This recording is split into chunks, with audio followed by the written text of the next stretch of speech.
The Who's Down in Who Newville were making their list, but some didn't know Walmart has the best brands for their gifts. What about toys? Do they have brands kids have been wanting all year? Yep, Barbie, Tony's, and Lego. Gifts that will make them all cheer. Do you mean they have all the brands I adore? They have Nintendo, Nespresso, Apple, and more. What about... So the Who answered questions from friends till they were blue. Each one listened and shouted, from Walmart? Who knew? Shop gifts from top brands for everyone on your list in the Walmart app. Welcome into another edition of the James Boyd Podcast. I, of course, am James Boyd, joined by my editor, Jim Aiello. And Jim, 1,000 things have happened since we last spoke here on this platform. Like what? Oh my gosh. I thought the main topic of this podcast would be Daniel Jones tears his Achilles, Colts are in peril. Then it became, oh my gosh, Riley Leonard's going to make his first start. Then it became, oh my gosh, Phillip Rivers is coming out of retirement to possibly, and I think, start Sunday against the Seattle Seahawks. So, boy, what a freaking week. I honestly did. Again, I think it was Ian Rappaport. I'll give him credit because he did tweet it out, the news, and he was the one who broke it and said, this is not a joke, because that was my initial reaction was like, this is some sort of April Fool's joke. This is the guy that literally signed a one-day contract with the Chargers in July to officially retire as a member of their team because he hadn't played in 5 years. He's 44 years old. He's been a high school football coach since 2021. Like, this was not, as he said in his press conference, like he thought that ship has sailed. Well, guess what? I think 100% of us were with him on that. We all thought that ship had sailed. And yet, here he is, about to maybe make his return against, and again, like, oh God, you wish we can get into all this, but man, you wish it could be against like the Bengals defense or like the Titans defense or something like that. Oh, but I want this. This is theater. He comes back against the Seattle Seahawks defense, which is just a friggin' nightmare of a defense to come back. Not only because they get pressure, but because they do it in creative ways. Mike McDonald's defense is like, honest to God, too, like if he came back even against a good defensive coordinator, like a Vic Fangio or a Vance Joseph, at least he's seen some versions of their defenses before. I know they've evolved, but he's seen what they've done. Like, Mike McDonald is running Mike McDonald wasn't calling defenses in the NFL the last time Phillip Rivers was here. Like, again, it's not to say that it's a defense he won't be able to recognize or diagnose. He's a smart guy, but like, there just feels like there's so much stacked up against him before we even get to the fact that he's 44 years old and probably he didn't move that well to begin with. So I don't know how well he's going to move on the field on a Sunday. All I request from you, and I request a lot, so this is a lie, but another thing I request from you is that we get Grandpa in the headline somewhere in our next story for maybe the game story. Grandpa Phil, gets a win or takes a loss. Uncle Phil anymore? It's just Grandpa Phil this now? is Grandpa Phil because he's a legitimate grandpa. I don't know if he's an uncle. I would assume he probably is, depending on how big his family is, and if his brothers and sisters, if he has them, are as fruitful as he is. He has plenty of folks running around back home in Alabama. But boy, he goes from literally one team, that being the 10 kids and the one grandkid, so that's 11 right there. Got 12 men on the field, including him. Flag on the play, and then you go from that to this locker room, which he's still relatively familiar with. So to set the stage for everyone, and by now we're not saying anything that's relatively new. It's just kind of to quickly recap. Sunday, Daniel Jones tears his right Achilles, and obviously that is huge news for a team that's reeling, lost 3 straight, 4 of the last 5, and that instantly becomes number one story in the NFL. 48 hours later, less than 48 hours later, I would say 24 hours later was the workout for Phillip Rivers. And then 48 hours later, there's agreement. And then 72 hours later, he's practicing. So, Jim, all that in mind, do you think this is more ridiculous or creative given the circumstances? Because to some degree, there are football reasons for why Phillip was brought back. And quite honestly, you might know him better than me because he's been gone so long that the last time he was here, I believe you were covering the team. I covered the team. And I was covering high school sports in Northwest Indiana. So we've kind of switched places. I was more closer to Chicago back then. Now you're in Chicago and I'm here in India. Yeah. Listen, okay, let me be honest with you guys about this. I want this to work. I enjoyed my time covering I'm with you on that. Uncle Phil. Yeah. More than I ever had imagined I would. I mean, this was the COVID season. I didn't know much about Phil other than, watching him on Sundays as a fan, fantasy, whatever. Like, and he was fun to watch and hilarious trash talker and all that stuff, but I didn't know much about him. And then we got a chance to know him during the COVID season only through Zoom, as he joked about when he first got there with you guys, that no more Zoom.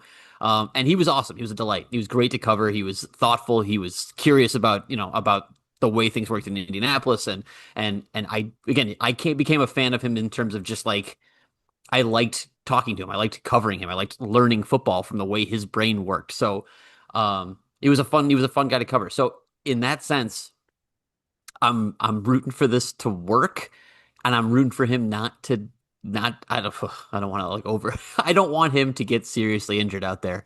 No, that's a real thing. I'm glad you are pointing that out, because I have kind of glossed over it to a degree, and I think others have too.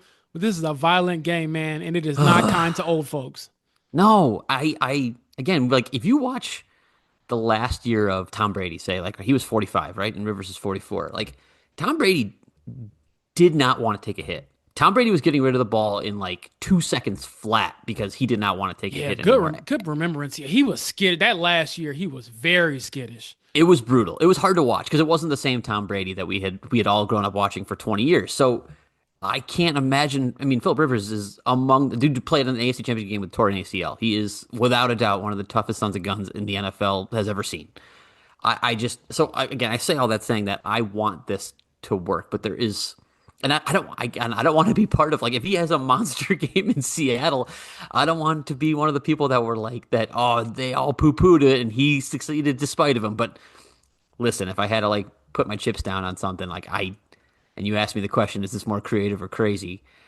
It's crazy, man. It's crazy, and I want it to work for the fun of it and for the story of it all. But like, as our Jeff Howe wrote, like he talking to some NFL coaches and execs around the league, like, I feel the same way they do. It's fun story, but this looks like a disaster waiting to happen. And I want to be wrong on this particular one, but it's hard for me to see how this goes well, especially because it's not just the Seahawks, by the way. If he survives that game, which by his own admission, by the way, you did a great job digging up this quote in an interview with Dan Patrick.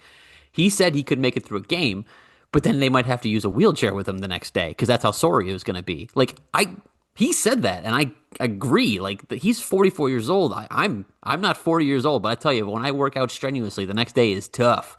So playing an NFL game is not, that's nothing compared to what he's about to do. And then he's still got to face the 49ers on Monday Night Football, and then he's still got to face the Jaguars defense, which is really good, and then the Houston defense, which might be better than Seattle's. Like, if he survives all these other weeks, so. Yeah, I don't think this feels like an act of desperation, one that is fun, but one that I have serious doubts about working. And yeah, I guess I'll spin it to you is like, okay, say Riley Leonard came out of that game entirely healthy. We're not having this conversation, right? At all? So this is the part that's fascinating to me, Jim. I went into this whole Philip Rivers thing with the notion this was the emergency break glass decision made because you lose Daniel Jones. Obviously, Anthony Richardson is still on IR. And Riley Leonard, at the time, that time being around Monday or Tuesday when we heard about the knee injury, you're thinking, oh, he can't play. This guy's knee's messed up. I reached out to some sources. Sounds like he was like week to week, and they're weighing their options. And they go and get Philip Rivers, but guess who was a full participant in practice yesterday? Riley Leonard. Yeah. And before that practice, Shane Steichen was asked, hey, excuse me, if Riley Leonard is healthy enough to play, is he your starting quarterback for the rest of the season? Shane's response was, we'll see. And that to me means that they're weighing this decision regardless or irregardless, whatever the word is, of Riley's leg, whether he's healthy or not. They want to seriously see if Phil can go. And among many of the questions that I asked in yesterday's press conferences, one of them being very dumb, I did ask Shane if you ever coached a player that was older than you. I should have said head coach a player older than you, which still would have been wrong, but maybe not as stupid because he was like, well, James, I coached him before. And yeah, the way age works, I'm still older than him. So I got a kick. He put you in your place on that one a little bit. Yeah. No, I actually deserve that one. And honestly, for as much as I criticized the man, it was funny to get dunked on like that. And the hell with it. It's funny too, because Colts PR Matt Conti, great dude. We end the session, Jim, and he looks at me, and you know the trash talk that Phillip Rivers had back in the day. One of the viral clips is when he tells, I forget who it was a linebacker. He was like, 2-8, turn the corner on you. And so Conti looks at me and he goes, James, he turned the corner on you. And I was like, so entire room's laughing, you know. So that was a funny moment. The NFL actually clipped that moment. The NFL actual account put it out there. And I was thinking, boy, I'm never gonna live this moment down. But jokes aside, I enjoy the laughter. Look, you know, you don't bat 1,000 in this business. But the real question I did ask Shane was, did he come here to play? Because there was some speculation, some reporting, oh, he's close to Riley Leonard and he could be a great resource in the locker room. And it sounds like that's a dumb question too. Like, of course he can't play, but I'm just making sure. The guy's 44. Yeah. And the answer that Shane gave was absolutely. And so and I almost wrote this morning, Jim, or actually yesterday when I was turning my story in this morning, and I actually went in and edited it because I thought it would be too mean. For Shane, I almost wrote, for a coach who typically on Wednesdays is as enthusiastic as a stop sign. See, that's mean. That's you should have kept, but you could have kept that in. I would have kept it in if you had sent it. You know, a little get back for, you know, him dunking on my question yesterday. But I think it was something. I think I went with stoic or reserved. You were kind. Yeah. Point being, for a guy who never shows that amount of energy ever on Wednesdays, he was so excited. He was giddy. He was thrilled at the idea of putting Phillip Rivers into an NFL game nearly 5 years after he played his last one. The last time they worked together officially was 2019. Yeah. I was a year out of college. Daniel Jones, it was his rookie year. Anthony Richardson probably was in middle school or something. Like, I don't know. Like, so the point is, it's just crazy to think that Shane was that bullish from the jump. And that, to me, Jim, to answer your question in a very long-winded way, is what flipped my mindset. So hearing all of that, how do you react perhaps to Shane's conviction in this? Because it sounds like he really believes this can work. And maybe that's just part of the delusion you have to have if you want to sell it to your team at this point in the year, if you want to try to get into the playoffs. But what are your thoughts on that part of it and how quickly he pivoted? Because Sunday, disaster, Wednesday, hope, as we wrote in our story. Well, there's also the thing that you tweeted out from, and I'm going to Denver Post, I want to say Parker Gabriel. My guy, Gabriel, Parker Gabriel. Yes. And he said that the Colts checked in on Sam Ehlinger, which, again, I don't know to the degree of which they were like, if we got him, he would start, or we got him, he would be the backup to Riley. I don't know what their calculus was exactly. I'll jump in here real quick a little bit. Yeah. So shout out to Parker Gabriel, great dude. He actually DM'd me that story last night. He was like, hey, I know you've been asking about this. Here's Sam. And it's funny because people are like, I don't believe this guy, his report. His report is, hey, I want to talk to Sam. And here's what Sam said. Yeah, they called me. Right. And I said, no. That's basically what the story is. But what Parker reported further was that it sounds like they were trying to bring in Phil and Sam. Right. And at that point, Sam's not an idiot. He knows if I'm coming to the Colts, I'm not going to start. This isn't a legitimate chance to start because there's no way Phillip is going on a plane from Alabama to Indianapolis to hold a clipboard and be my backup. And he's going to possibly be in the Hall of Fame. So I'll let you continue. No, I mean, that's a great point. And I think that Sam, to be honest with you, I think Sam would have come in as a backup anyway, just because as well as he knows Steichen's offense, Riley's been in it the whole time. So exactly. Again, assuming Riley was ready to go, which this is all thrown. I can't decide. Like, okay, I'll start with this. Riley Leonard looked a lot better on Sunday than I expected him to. I mean, the guy we saw in the preseason, honestly, the guy we saw at Notre Dame, not to say that I'm some sort of like, I watched every Notre Dame game last year, but like, he did not look like an NFL caliber quarterback to me. He didn't look like that in college. He didn't look like that in the preseason to me. What he looked like on Sunday was an NFL caliber quarterback, or at least, a backup caliber quarterback. So I was kind of impressed and thinking, okay, there's some upside here. There's some hope, maybe not against Seattle, but you could maybe pull something off against San Francisco. Jacksonville, maybe you win a couple of games with Riley Leonard doing some stuff with his legs. And then his leg was hurt, and then they called in Phil, and now I'm like, well, wait a second, because like you got more out of Riley than I ever thought you were going to get out of him. I thought it was again. I think you wrote it. I think everybody wrote it. It was more promising than we thought it was going to be, and now they're strongly pivoting away. It seems. Again, I don't want to overstate it because we don't know for sure yet. But given all the vibes that you're getting out of the locker room and the building, it seems like Phil's going to start. I'm just confused as to what. I think they had a conversation. I think Shane had a conversation with Phil, and it was like two old buddies talking ball, and they got real excited going back and forth about this crazy idea that they had, and then somebody should have put a stop to it, and no one did. They just let him carry through with this crazy idea, and now we might actually see it unfold. Again, I hate saying this because I don't want to be the guy being like, this was stupid and I'm rooting. I want to be right and I'm rooting against Phil. I don't want to be that guy. I don't want to be that guy. We haven't seen this really. I mean, I think Steve DeBerg did something similar when he played when he was 39 and came back when he was 44 5 years later. So it's not like unprecedented, but like he also didn't. I don't have his stats up, but I don't think he played very much. Anyway, it's wild to me that it went from like you said, the initial reports were like he might be the backup, he might be a good mentor, he might be somebody to help Riley. Like he's, they're bringing him in as like a second coach to, he's gonna play, and he's gonna start, and we need him to save our season. Like that's wild to me. Like again, I know we're not at this point of the podcast yet, but like he's not gonna be able to move. He didn't move much anyway in 2020 when he played for the Colts. Some he moved, but he's gonna. He's going to have to get the ball and get out and get rid of it in 2.5 seconds. And that is going to be so complicated against a very complex Seahawks defense that like to move these pieces around to try to confuse quarterback. We talked about that. I sent you these numbers earlier. They get pressure on almost 40% of dropbacks, and they do it without blitzing. They are 26th in the NFL right now in blitz rate. Like they are getting pressure because they scheme up a lot of stunts and like with simulated pressures and things like that confuse quarterbacks and offensive lines, and they do it by dropping 7. And that is going to be really tough because, again, even a team that maybe sent a lot of blitzers at him, I'd be like, okay, he could pick him apart by just knowing where the blitz is coming and getting rid of the ball quick. Right, but this is a team that's going to present a very different challenge in that way.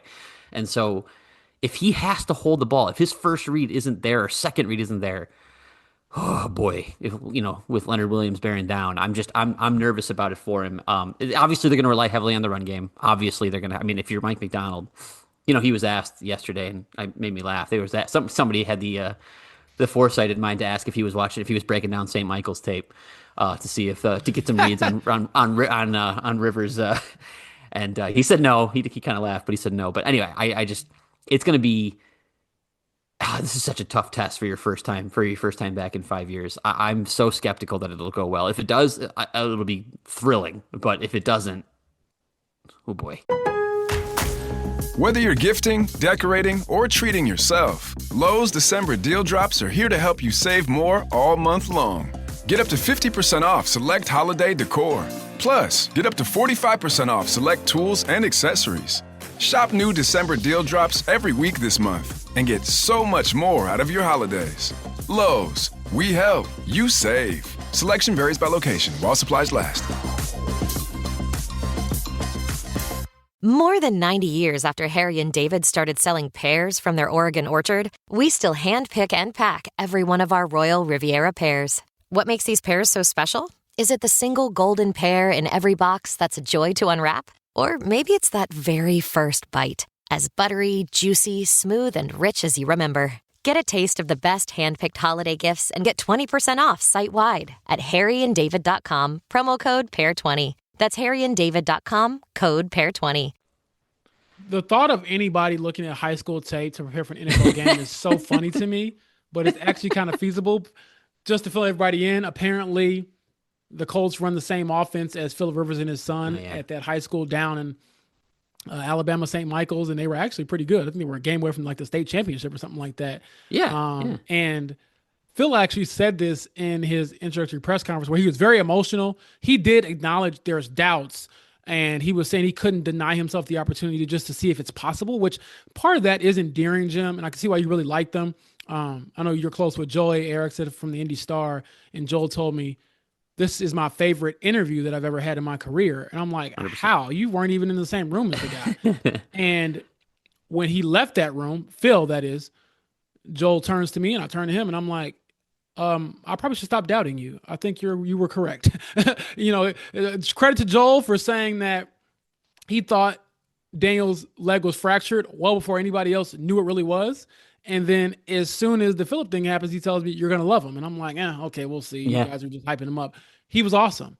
He Yeah. made you believe. It felt like I was in like a Disney movie. I was in Hoosiers, and it's like, we're going to go out there and we're going to lace up our sneakers just like everybody else. And we're going to win this basketball game, trust me, I'll make it type of thing. I'm not sure this man can be Jimmy Chitwood from Hoosiers. Like, this is real life. There's no editing in this. And so all of that in mind, I just think that for as much as he cares and he loves this opportunity, and he, to his credit, this is not the Jeff Saturday experience all over again. No. Because to me, one, you've done the job. Two, you do know people who are still on the team, 14 of them to be exact, if I got my count right. So that does matter. But boy, you age in dog years in sports. 5 years is a long time to be away. Yeah. And his willingness to basically tell the Pro Football Hall of Fame, yeah, I could be a part of your class next year, but nah, I want to get a month with my boys. I love it. I just don't know how feasible it is. So personally, I'd like to go on the record and say I do think Riley would be the better option just because at some point youth has got to be a factor in the equation. And he's not as limited as we all thought. I mean, the guy was moving around as a full participant. Looked at him in practice today, looked fine. So maybe he's got a little Wolverine in him or whatever. But it sounds like it's going to come down to just preference. And if you're preferring a player, Shane's going to lean towards his buddy, man. And I was going to say, Shane's going to pick his favorite. It's his favorite player of all time. So, like, Shane's going to pick him. It's so bizarre. It's so bizarre. But it's his, yeah. I mean, they talk, like you said, they talk every week, right? Like, they talk on the phone, breaking down offense, breaking down, like, I mean, you wrote in your story, like, Phil had a premonition that Shane was going to call him anyway on that Sunday night. He said, I wondered if I get a call, and then you're on a plane the next day. That's how fast all of this came together. And I will say this, there are no good options left for quarterbacks at this point in the year. If this happens in week 5, then the Colts are going out to get, Jameis Winston. They're going out to get Joe Flacco. They're going out to get a veteran, Russell Wilson, somebody who can help you win games, but it's too late in the season for that. And it's slim pickings. So they go back to a guy that they know mentally has the game all there. It's just physically, I'm not so sure. But I think even beyond that, Jim, and the question you have really pushed into my mind, and we will definitely dive into it further as the season goes on and really after the season. But what's next for the quarterback position long-term for the Colts? Yeah. Because suddenly your long-term answer has a torn right Achilles, and it was done very late in this year. So the odds of him being back, ready to go next year, even if he is on the short end of the recovery timeline, 9 months, every player I've seen tear their Achilles, Jim, is not the same player that first year back. Even if they get back to the same level eventually, that first year back, they're not the same player. So Phil's not a long-term answer, clearly, although he might think he is. See how much he got left in the tank. He's got 5 more good years, man. The man was talking about playing 4 more weeks or 8 more weeks and seeing us next year, and we're like, oh, okay, slow down, brother. But is Anthony suddenly back in play? Like, how do you view the quarterback room going into 2026? It's funny. I wrote down today, again, and we've been talking about it, but I wrote down today who will be the Colts quarterback because I'm already looking at it like, okay, is it Mac Jones? Like, is he, will the 49ers trade? Like, let's set the stage here, right? Like, we thought it was going to be Daniel Jones, 7-1 start. Everyone's talking about contract extensions. He has a couple of rough games. You and I are like, okay, let's pump the brakes here. Like, let's maybe just talk about a franchise tag, but it's going to be him. It'll just maybe just a 1-year deal. Make sure it's real. Make sure this is all real, right? Like that's where this was. Right. Anthony comes back, maybe as the backup, but probably they trade him to recoup some of the trade capital they lost for Sauce Gardner, which, by the way, throws a huge loop into this whole thing because they don't have 2 first-round picks for the next 2 years, which means they can't draft their guy and they can't trade for anybody else. Probably, at least a high quality quarterback. Right. So now their situation is they can maybe try to re-sign Daniel Jones on the cheap, 1 year, maybe 2 years, to say, like, first year we'll pay for your recovery year, second year you come back and play for us. But that's 30-year-old Daniel Jones, who also is playing with who's also suffered a torn ACL in his career, who's also had multiple neck surgeries, who's also had hamstring issues, who's also had a broken leg that he was playing on this year. Like you're asking a guy to come back and play the position, a guy who uses his mobility as part of his game. You're asking him to come back and play the position off a torn Achilles, at who's got a long injury history and played as well as he did for 8 games or 9 games with the Colts. Like that seems like a big ask. And so if the Colts were to re-sign him for 1 or 2 years at a smaller deal, I'd get it. But that can't be your only answer to next year. So then that brings us to Anthony Richardson. He's not going anywhere now. To me, I don't think you can trade him at this point. You need to give yourself as many bullets in the chamber as you can in terms of who can be a good quarterback. For as frustrating as he was, and all the other things you can say about Anthony Richardson, we don't need to go over him 100 times. As you pointed out, 8-7 as a starter with the Colts. He won some games. He is capable of doing that at the very least. He knows the offense. Again, he is an option for you. You have him under contract next year. You don't have to pick up his 5th-year option. You still have him under contract for his 4th, the final year of his rookie deal. Got to keep him in there. But now, as you said, they need to find somebody else to come in here and be some sort of bridge or stopgap, or not. Maybe not. Maybe you find somebody who is your long-term answer. I find that hard to believe, but you need to find somebody else to come in here. And the options are slim pickings right now. It seems like Mac Jones might be the best option on the board. Like he might be the guy that is available because he's the backup in San Francisco and is on a cheap contract. So maybe that's who you want. Other than that, maybe are you willing to pay a high price in terms of contracts? I don't think the trade's going to be. But are you a Kyler Murray team? Is that what you want to be? Are you trying to get in on like buy low on JJ McCarthy? I don't think that's realistic. But the options out there aren't going to be good. You're certainly not going to be, again, not that it would matter, but you're not going to be high enough to make a draft pick anyway. You can't. That's not going to be there. So you could maybe tell Fernando Mendoza, hey brother, can you take a few games in these college football playoffs and take a second round? Yeah, take a few of those throws and throw them into the stands, and we'll see if you can drop to the second round. We'll appreciate you. That's it. I mean, like you can maybe draft a rookie in the 2nd or 3rd round. You can maybe trade for somebody like a Mac Jones. Yeah. But this throws this whole thing into flux again, which again is the Colts situation since friggin' Andrew Luck retired. And now you also have to zoom out even further and say, who's making this decision now? Who do we trust? Because I feel like, again, as much as I've been a supporter of the aggressive version of Chris Ballard that we've seen this past year, is he going to be acting out of desperation now in terms of trying to keep this thing rolling? Because that was an all-in move for Sauce Gardner. And again, he has the approval of ownership to make a trade like that, but he's all in. Like he is all chips forward trying to win right now, and that continues into 2026 if he's still the GM. So is he going for the short stopgap answer?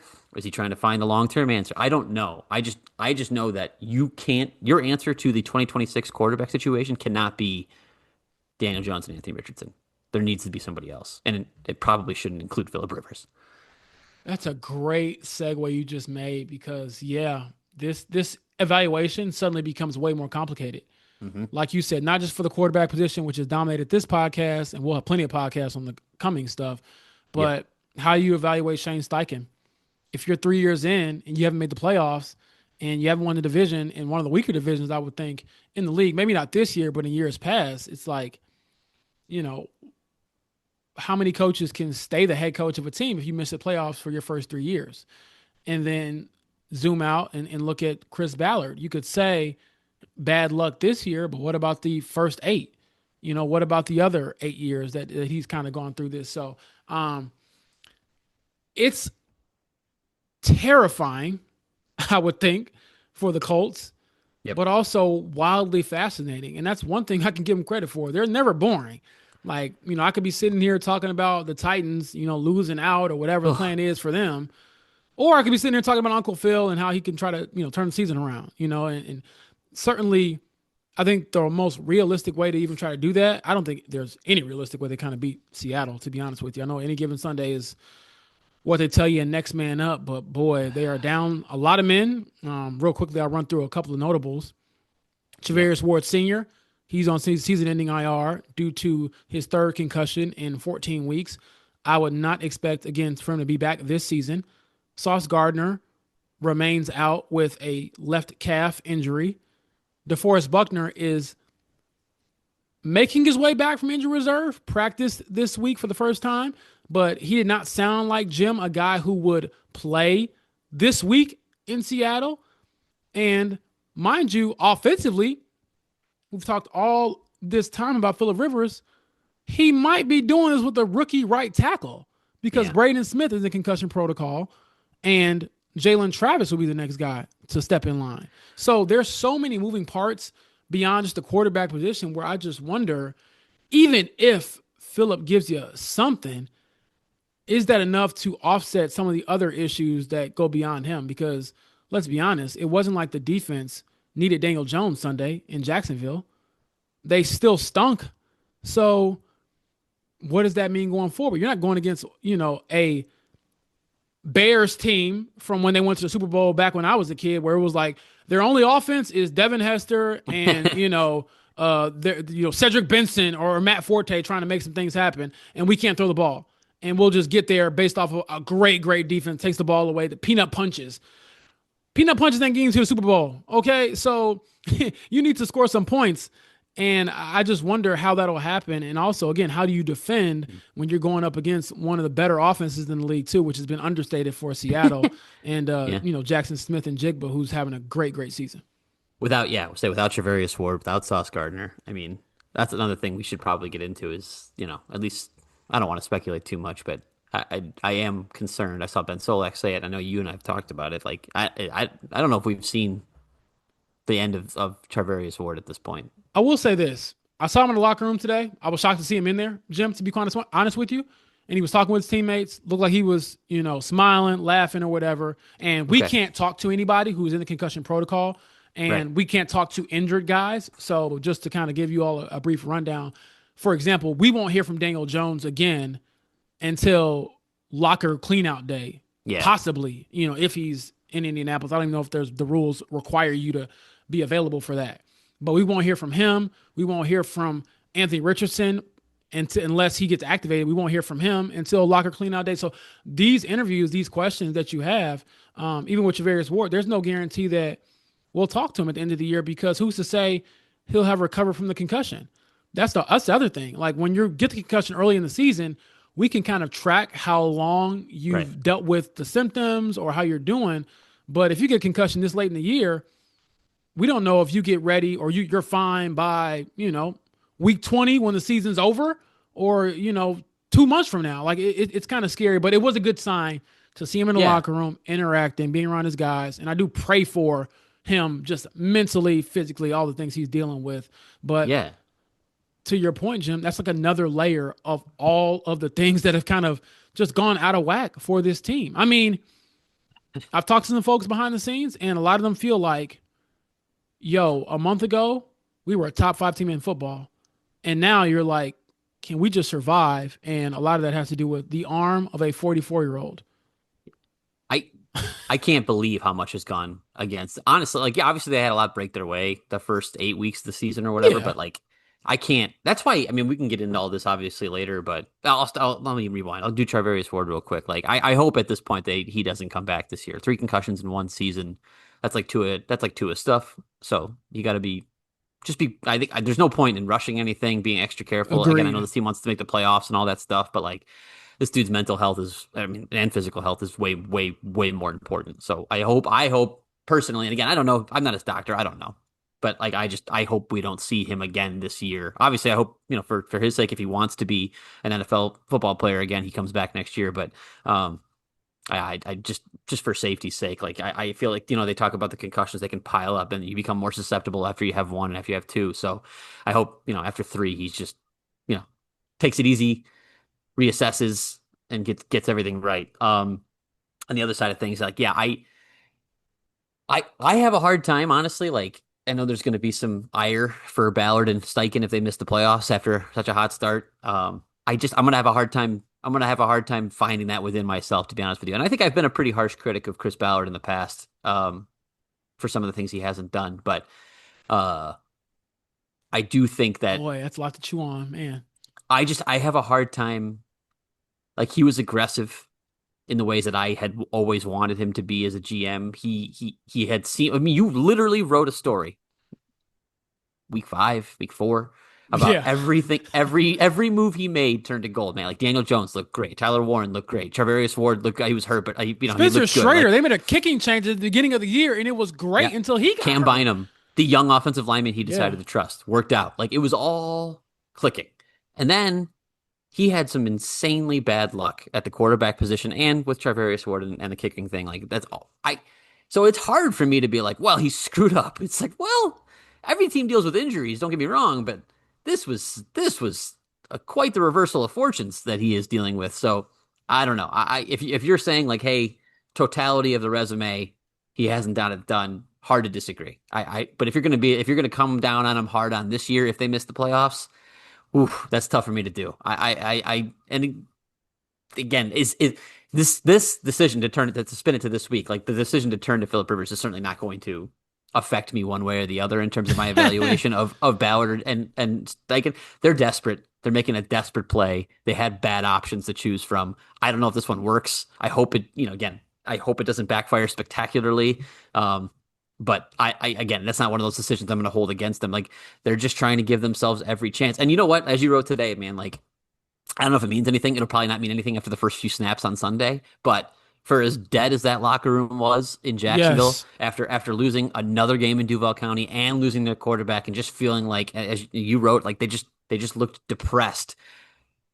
The switch to yesterday, being in that locker room with all these guys giddy and happy, and Steichen being the happiest he's ever been, and Rivers is almost crying up there being back, and everyone's pumped up about it. Like, hey, maybe that does give them the juice they need to pull off to do something special this Sunday. I don't think it will, but at least they tried something. This is not a Disney movie. I hear everything you just said, but boy, I am honestly a bit fearful for Uncle Phil, Grandpa Phil. Just get through the game without any major injuries, and we'll take it from there. And if, by God's grace and some miracle, because I will say this, my boy Uncle Phil, he's prayed up now. The last time I checked, he believes in the Lord. The Lord, he gonna need him on Sunday. Although I also caveat and say this, I think God is the biggest bandwagon fan ever, because if you ever watch sports, he'll break your heart in a minute, Jim. So we're riding high, we're believing, we're enjoying this experience with Phillip Rivers. At least I am the first couple of days, but it could all, crash and burn Sunday. And I think that gets into another question that we'll have time to break down after this week's performance is, if it does go poorly, really poorly, do you stick with them? Do you say it's a one-off, that's Seattle on the road, or do you say, boy, he's too old to do this. Riley, we're sorry. Come on, let's get ready for Monday. So there's a lot of factors, a lot of moving parts coming up for this team. It's never dull here in Indianapolis. I could say that much. I don't know how much you've slept, Jim, the last couple of days, but I have not. So, and I feel like I probably shouldn't complain, because you get it doubly, from you having to edit Colts stuff and edit Giant stuff. You've probably seen every weird scenario there is. And I'll leave you with this. And credit to Dan Duggan, our colleague over at The Athletic, I think one of the best beat writers around. I forget what the tweet exactly was, Jim, but him saying that there should be some sort of system where Jameis Winston can be like the league's all-time quarterback, where you can like bid late in the season and say, hey, we need a guy, and we'll compensate you, we'll do whatever, some sort of system to make him available and have him just quarterback for whoever needs it would be great, because I would love to see him in the situation. But, when you can't get Jameis, you go and get Uncle Phil. Off the couch or off the, I guess, backyard throwing session. And Fair Hope, Alabama, again, sounds like a Disney movie. Fair Hope, Alabama. We need a lot of fairness, a lot of hopeness, be hopeful coming Sunday. So, yeah, man, this is going to get weird, Jim. Weirder, to say the least. I say no sympathy for me. I get to watch two of my all-time favorite quarterbacks to watch play football: Jameis Winston and now Phillip Rivers playing the same season on the teams that I cover at The Athletic. So I'm happy about it. Well, dadgummit, let's do it. Let's go. I mean, this is what sports. Don't let anybody tell you that we are not invested in reality TV. I used to judge my mom and my sister. Oh, you want to watch Real Housewives of Atlanta? You want to watch the Jersey Shore? Yuck. I'm watching the greatest reality television there is. Professional. We're in the entertainment sports, business, man. baby. Yep. This is entertaining. So I hope you all enjoyed the pod, enjoy all of the coverage. We got some more stuff coming for you. Big picture, short term, all of the above. So until next time, my friends, you all stay safe and pray for Uncle Phil out in Seattle. I'm a high note hitting songbird. I'm also a bird-watching backpacker. Oh, wood thrush, 3 o'clock. Walmart has a wellness side too, with tons of things I need to feel good, from electrolytes to help keep me hydrated to soothing cough drops for after every show. Oh, man. How about waterproof boots? Size 10? They've got 500 million things online, on the app, and in store. Really? Who knew? Okay, was that you or the birds? Check out the wellness side of Walmart today.